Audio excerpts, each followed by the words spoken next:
Okay, so thanks everyone for joining us today.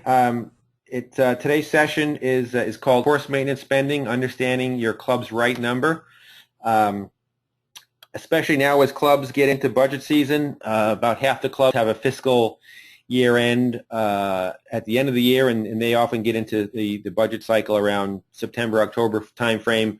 I think the clubs that have a September 30th fiscal are probably getting to that now. But whether you're into your budget cycle or now, or just at some point, we'll be getting into discussions around course maintenance spending.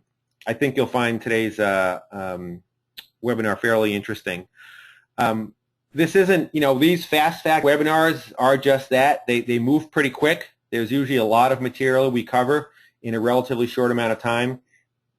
You will be able to see an archive of these webinars. We'll send an email out with a link to the archive, so you'll be able to go back and run it again or watch it with the finance committee members or superintendents or whoever you think would be useful to go through it. So with that, we'll just move ahead. I think I also wanted to mention there is another webinar around executive compensation. The next Fast Fact webinars is going to be in late September. And we'll be looking at all kinds of numbers and ratios around executive compensation in clubs. So that'll be interesting. Keep your eyes open for that. Relative to course maintenance spending, we have a few goals today. The goal consists of really sort of looking at the industry relative to course spending and what we call kind of the big picture. Just put it all in context, and we'll look at some large numbers around many clubs. Then we're going to look at what is it that drives maintenance spending. There's this eternal struggle, never-ending battle for what's the right number, and we'll talk about how clubs, frankly, have always approached that, and what we think is the better way for clubs to approach it. It's often, I'm sure everyone's been through that, and we're going to talk about some of those old methods versus maybe a method which has a little bit more bearing in fact. We'll talk a little bit about setting your budget. Obviously, over the webinar, we're not going to tell you how much you should be spending. That's exactly what the webinar is about, which is how to help you determine what you should be spending, not to help you get the exact right amount. I just want to make sure that attendees can chat. Yes. Okay. So, and then we'll wrap up with some conclusions, and obviously you have a Q&A at the end, and as I talked about. Using the chat box for that will help you submit questions. So if we look at the big picture, and we just took a good snapshot of the industry. We've obviously got lots and lots of data in club benchmarking. We're looking at, we kind of have stopped counting, but basically 500 clubs plus worth of data. And so that represents about $750 million worth of course maintenance spending. So there's a lot of data for us to dig through and look at some of these trends and conclusions with. By the way, the median club in the industry spends about $1.2 million. That's not a useful number other than just understanding the industry. It certainly doesn't tell you anything about how much you should be spending. Your number can be the right number for you and be significantly higher or significantly lower than that. We have clubs in the database that range from 9 holes through 108 holes. So certainly a wide diversity and variety of different types of clubs and everything from courses that were designed by people you never heard of to Nicholas signature courses. So it runs a very, very wide gamut of course designs. The data that we have is from 47 states. There's still a few states that we haven't had input from: Alaska, West Virginia, and South Dakota. They're not quite as much hotbeds of private clubs, so I think that reflects sort of their component in the industry. If you look at the spending variation across the clubs in the database, obviously very wide. We have clubs that spend literally $150,000 on all of their maintenance, and clubs that spend $15 million on their maintenance. So it's a very, very diverse set of clubs, very diverse set of data. So the age-old question when you get into the big picture: how much should it cost to maintain a golf course? That's the question we hear all the time. And conventional wisdom is, and you see this all around, LinkedIn and conversations in chapter listservs and all kinds of different things. Well, that depends. It depends on how many holes you have, where the course is, where the club is, how many bunkers we have, how many acres, what type of grass. That's all the conventional wisdom. It all, as it turns out to be wrong conventional wisdom, and we're going to take a look at that. But that's all the stuff that people use to try to justify how much they spend, and it's rife in the industry, and it's really, I think, because nobody's taken a step back and sort of applied some of these models and concepts that we're going to take a look at. So our view is that that's really the wrong question to be asking, and a more appropriate question, rather than how much should it cost to maintain a golf course, it's just a variation of it, is how much is actually spent maintaining a golf course. So not the search of a number, but let's look at what the industry actually does. Let's look at it through that lens and see if we can get a little bit of intelligence around what they actually spend.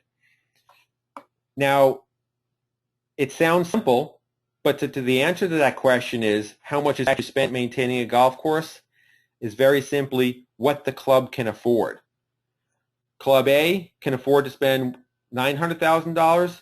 Club B can afford to spend $2.5 million on course maintenance. Maybe it's 18 hole, maybe it's 36. What dictates whether the club can afford $900,000 or $2.5 million or $10 million or whatever that number is? And so we're going to look at that. We're really going to dissect it and understand if the right number isn't generated around the number of holes, where it is, the bunkers, the acres, the type of grass, how is that number determined? And this everything we do in club benchmarking, we're trying to change the industry from an opinion-based industry where you've got a boardroom with 13 opinions and you're trying to wrangle the one and figure out which opinion this month are we going to listen to. This isn't our opinion. This is a reflection of what clubs actually do, right? We gather lots and lots of data, and then we give our member clubs, and sometimes through the industry education things we do, we reflect back what the industry actually does, but we do it in a framework that we hope makes everyone listening a little bit smarter and understand their own club a little bit better. So if it's not the right question, and if the answer to the question is it depends on how much a club can afford, then how do we determine? The next obvious question is, how do we determine how much a club can afford to spend on course maintenance? That's pretty straightforward. When we look at, again, sort of challenging the conventional wisdom a little bit, and we look at just our database, not even the whole industry. It certainly reflects the industry, but it's not the entire industry. We have 18 hole clubs that spend $360,000 to maintain that 18 holes. We have clubs that spend $3 million to maintain 18 hole courses. Now, obviously, you would expect those to be very different courses, and when you drove through the gates, you'd probably could tell right away the difference between the club that spends $3 million and the club that spends $360,000. But the point is, for a club, $360,000 is their right number, and for another club, $3 million is their right number. If we look at, but it's not based on acres, holes, bunkers, square footage, things like that. I mean, just out of curiosity, if we look at the club with the $360,000 budget, they have 175 acres to maintain for the course. The club with the $3 million budget has 100 acres. So clearly, more acreage does not equal more dollar spending. Bunkers are expensive to maintain. One's got 50, one's got 90. Square footage of greens is a little bit different. One's got 120, one's got 142. Acres of fairway, 35, 38, that's kind of about the same. So it's not the physical characteristics that have any correlation. And it's why I'm sure everybody listening to this at one point or another has done the old cost per hole game. And you'll look at your club is spending $40,000 per hole. You look at an average of clubs and maybe it's spending $60,000 per hole. And you say, well, I can't spend $60,000 per hole. Well, that's right. You can't afford to spend that. And so how do you determine if the $40,000 is the right number for you? Interestingly, looking at this big picture again, and people say, well, if I have 18 holes, I only want to compare myself to clubs with 18 holes.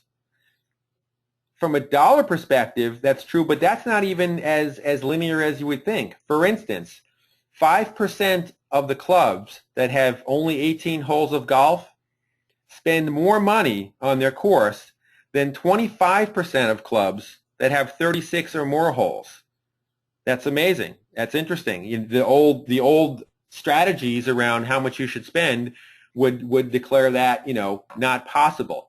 But in fact, it's true. You have some 18-hole clubs that are spending more than a considerable number of 36-hole clubs. Very interesting, and it helps.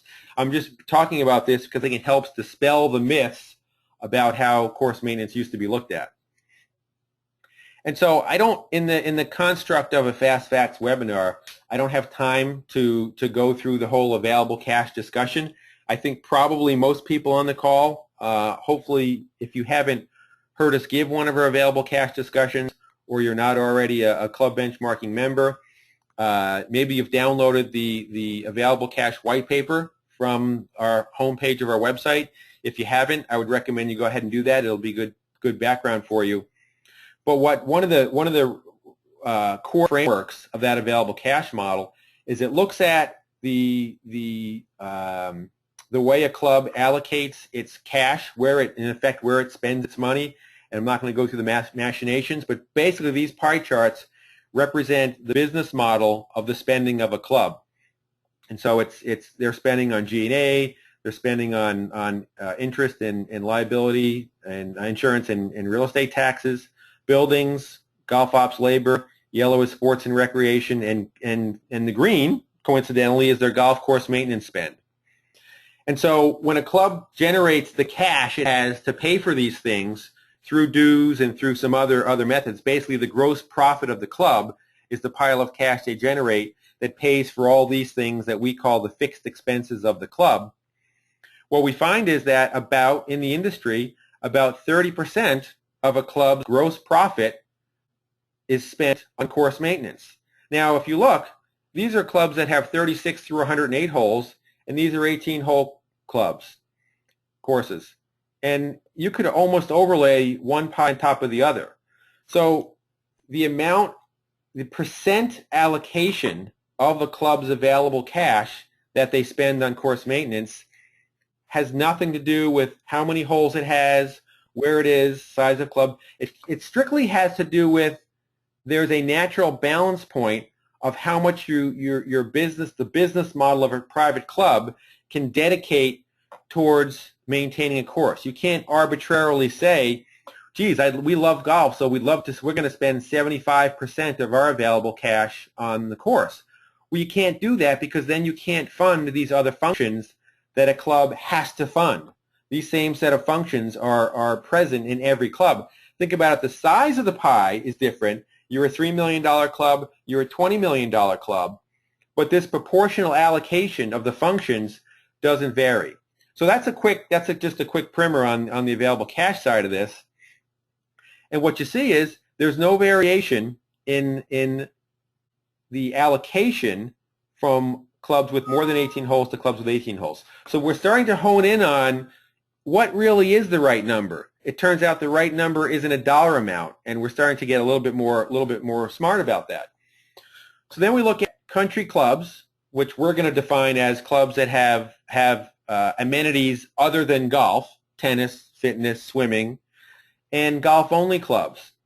So in a golf-only club, what we find is that there is no yellow slice, which represents non-golf sports, but there's a green slice, which is typically 37 to 40%. Their whole chunk of that 40% is going to one amenity, golf, because it turns out that clubs, given the overhead component and other things that a club has to fund, clubs can afford to spend about 40% of their gross profit on their real member amenities. So in this case, it's golf only.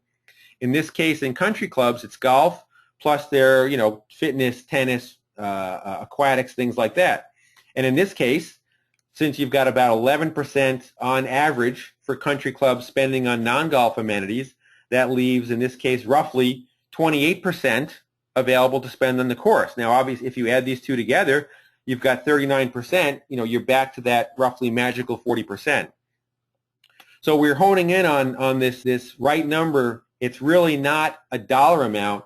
It's a percentage allocation of your gross profit. And that's why I've got the phrase up here, think affordability, not dollars. Think about our business model has to be able to afford a certain allocation to the course.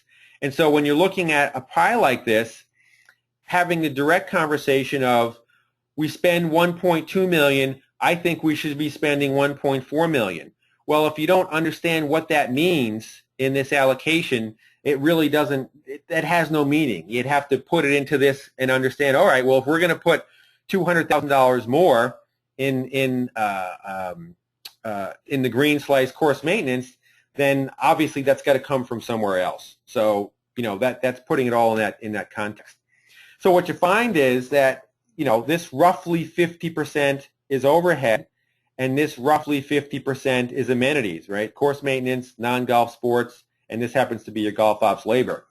And that 50-50 split is pretty consistent. Obviously, it's not 100% consistent, and the clubs that have efficiencies that are greater than the norm will actually see their overhead slice will shrink to maybe 45%, and their amenities, I won't say slices, shrink to about 45%, and their amenities slices shrink to grow to about 55% because they're doing it more efficiently. But generally, the industry runs at about 50-50 overhead to amenities.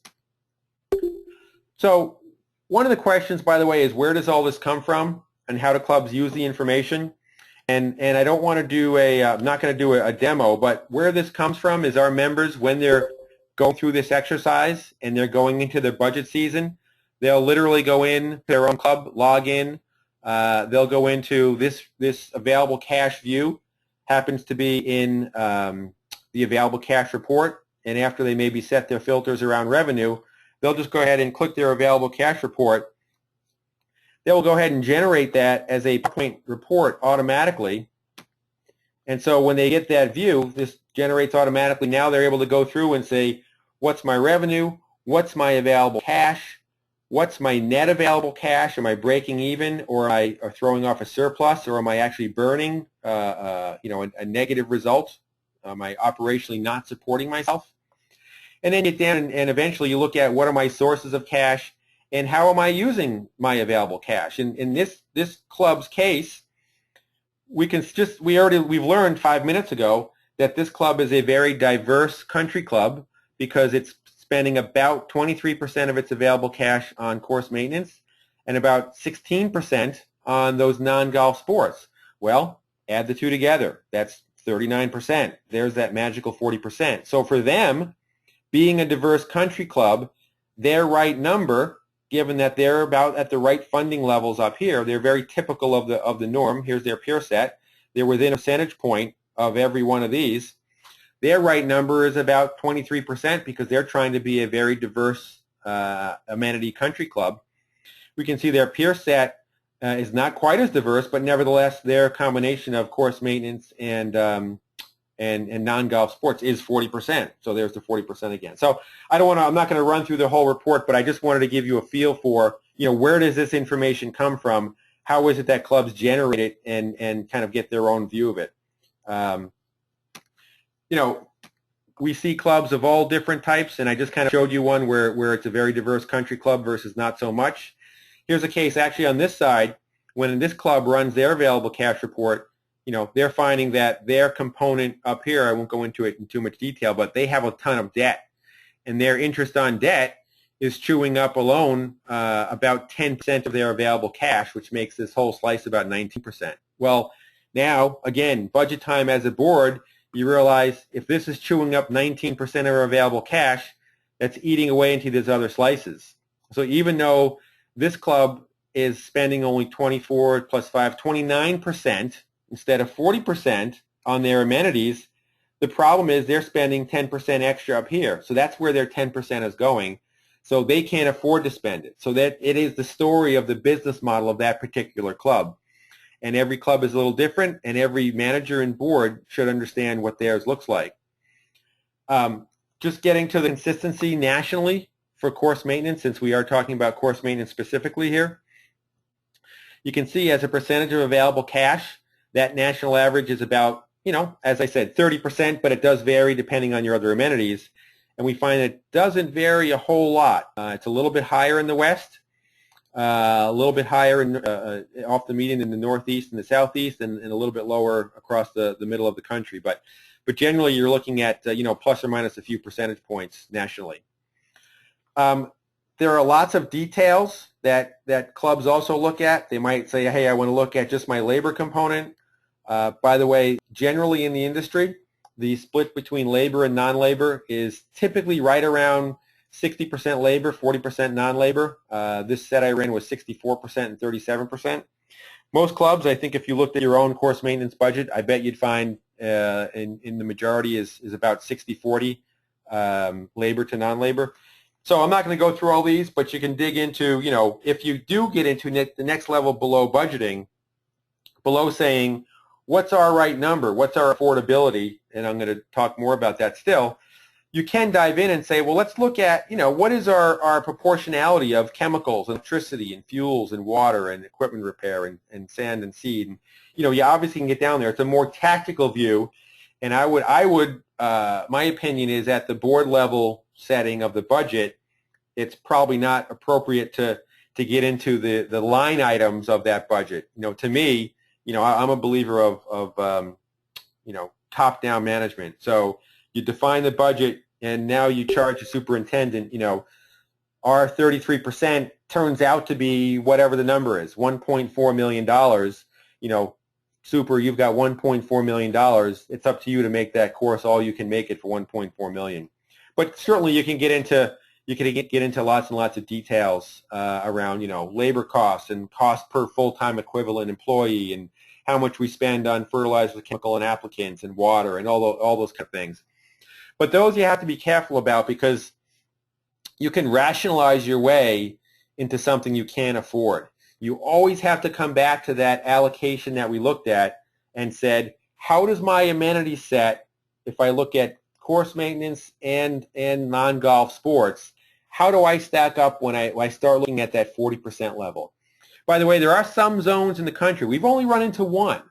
The Palm Desert area out in California is an anomaly in that their 40% between those two pieces is actually closer to 50%, and they get it because they spend less on G&A. So that's the only geographical anomaly that we've run into and it's pretty consistent out there. Other than that, that 40% rule is very consistent. And if you're a club and you're thinking about, hey, we need to get into having a pool or tennis and get more family orientation to our amenity set, you're going to have to understand that's probably the right thing to do given the demographics of society these days.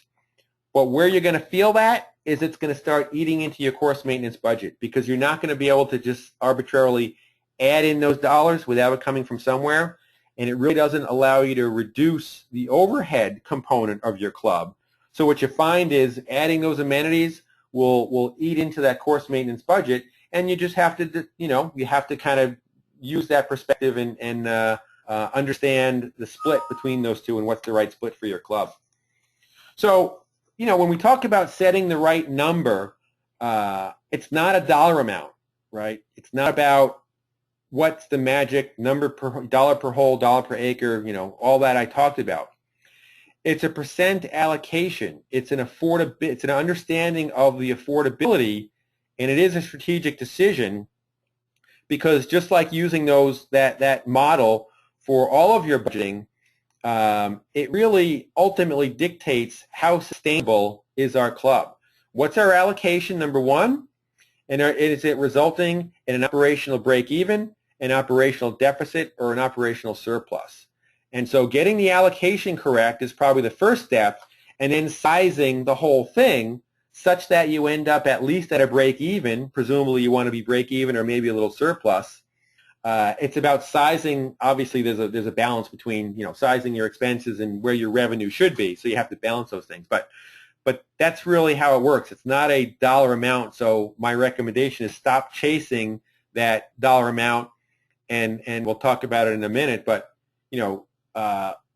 finding out what the club down the street spends on course maintenance has zero value for what you should or can spend on course maintenance. I'll reinforce that in a minute.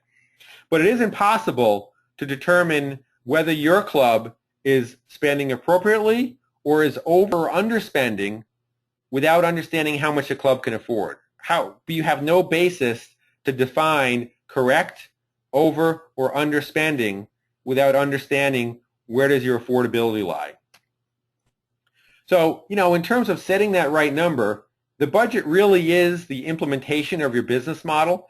And so if that pie that we looked at represents your business model, the budget, frankly, simply falls out of that. It's the allocation. Now, you still have to, there's a dollar per slice that results, but ultimately it's just it falls out of that manifestation of your business model.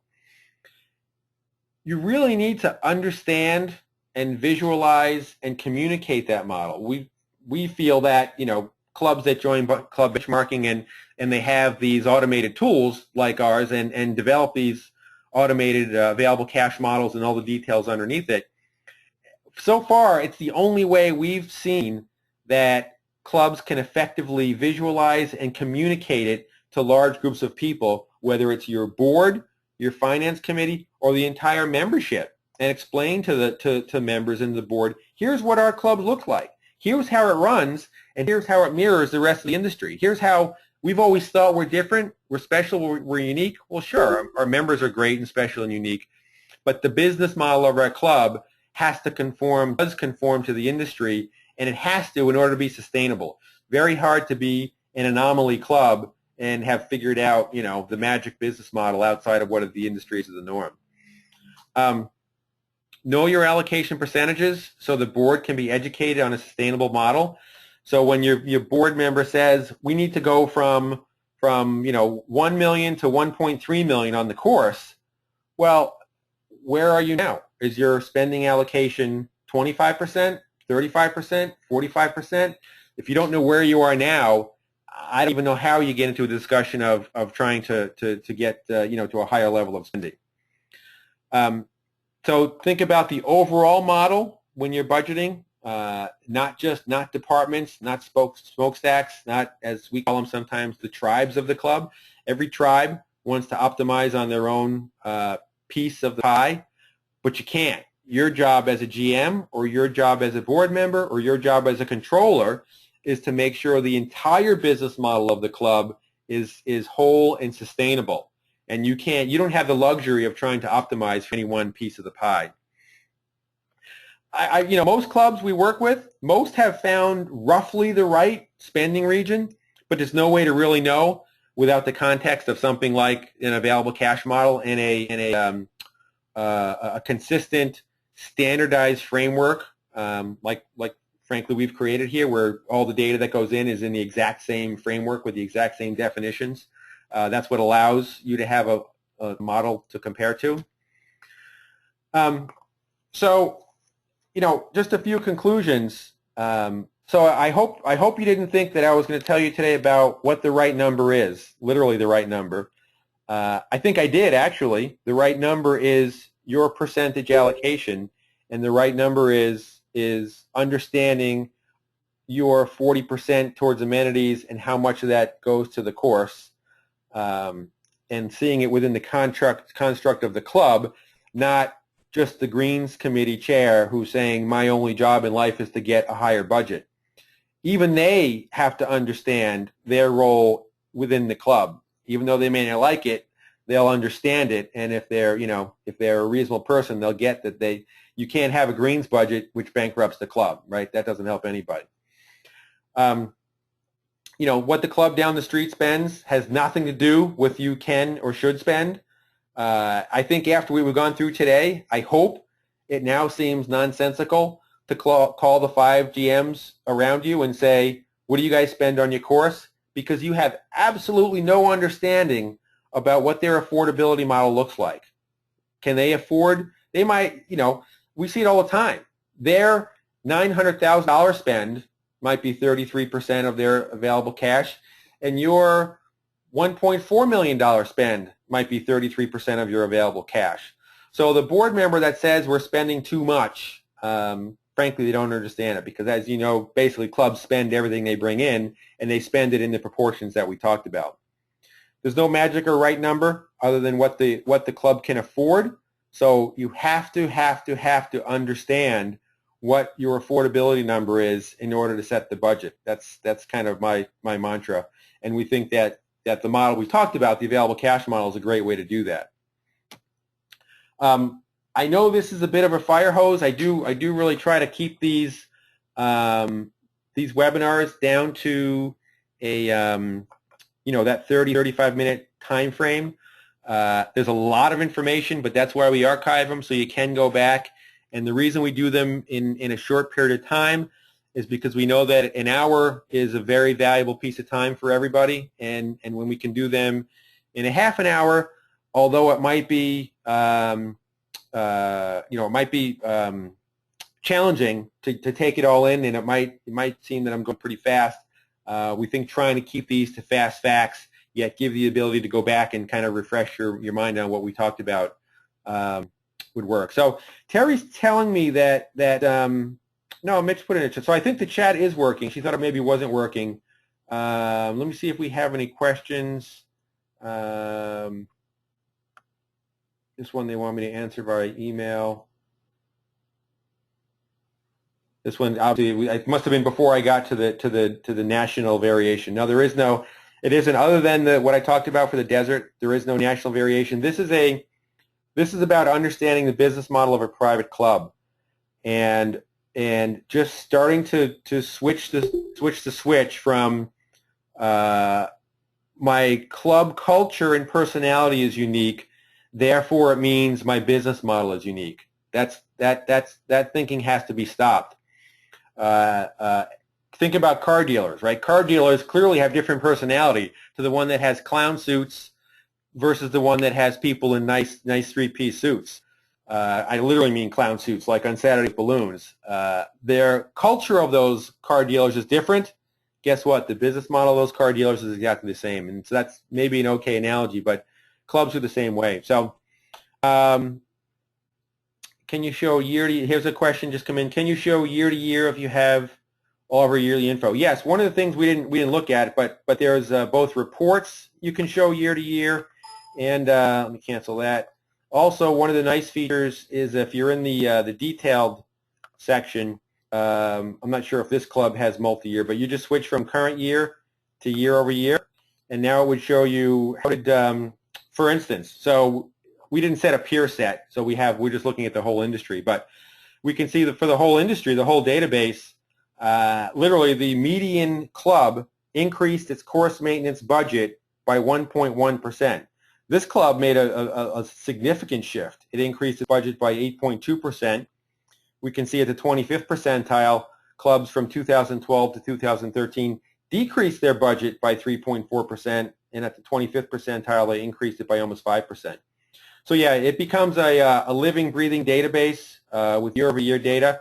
So this becomes both an industry and a club level institutional, memory bank, if you will, history that lives beyond board members, beyond board presidents, beyond treasurers, finance chairs, all those things. So it allows you to look and say, what did our pie look like 3 years ago, and what do we look like now? And even though the numbers have changed, did our model change, or didn't it change? Or maybe it changed because we wanted it to change. So it's a little bit of a long-winded answer, but yeah, you can look at year over year.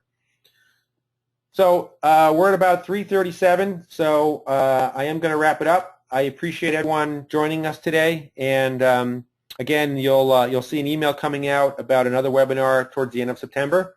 I hope you found this one useful, and if you have any questions at all coming out of this regarding becoming a club benchmarking member or just on the content, feel free to email me. My email is rcondi@clubbenchmarking.com, or you can give me a call on my cell, and happy to help you out any way I can. Thanks, everyone, and have a great day.